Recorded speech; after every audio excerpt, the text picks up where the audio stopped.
Secret Life of Pets is the latest animated film from Illumination, the same people that brought us Minions and Despicable Me movies, and now they bring us a movie about what your pets do when you're not at home. So Max is a cute and happy terrier until one day his owner brings home a new dog named Duke, and through a series of struggles between the two, they get lost in the city of Manhattan. Now they have to work together to find their way home, and all the while their friends venture out, try to find them and help save them from this underground animal organization led by a crazy bunny.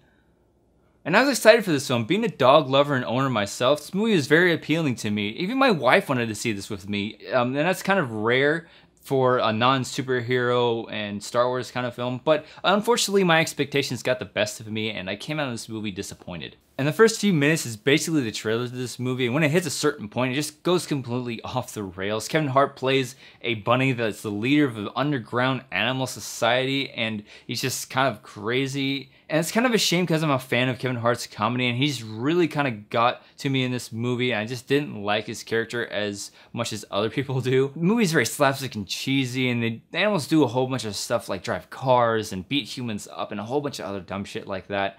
And I know it's very unreasonable to kind of complain about logic in an animated film, but there's so many moments in this movie that just left me asking, like, why? With movies like Zootopia and Finding Dory released earlier this year, you'd think I would be able to suspend my disbelief for this movie, but there's so many scenes that cut so abruptly and without explanation that it kills the overall momentum and like just overall flow of the story. And that's not to say that I didn't get any enjoyment out of this film. There's plenty of times where this movie had me laughing, and it mostly had to do with when animals are doing things in their day-to-day life, but from their perspective, and how we perceive that as humans.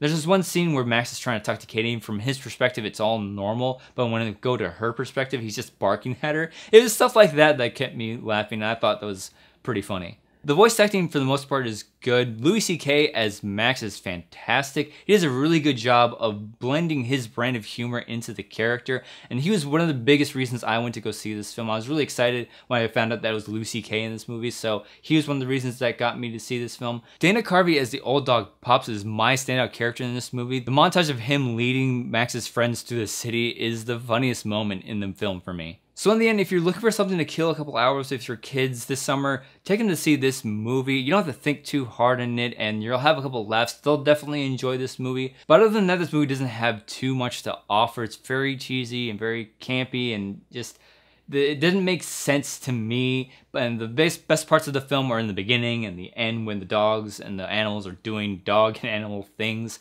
Not a lot of story development, very choppy editing and all back and forth type of stuff. So I'm giving The Secret Life of Pets a meh.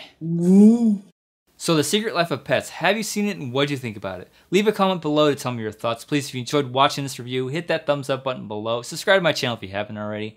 And as always, thank you so much for watching. If you like this, you can click right here and see more videos. Bye, Andrew.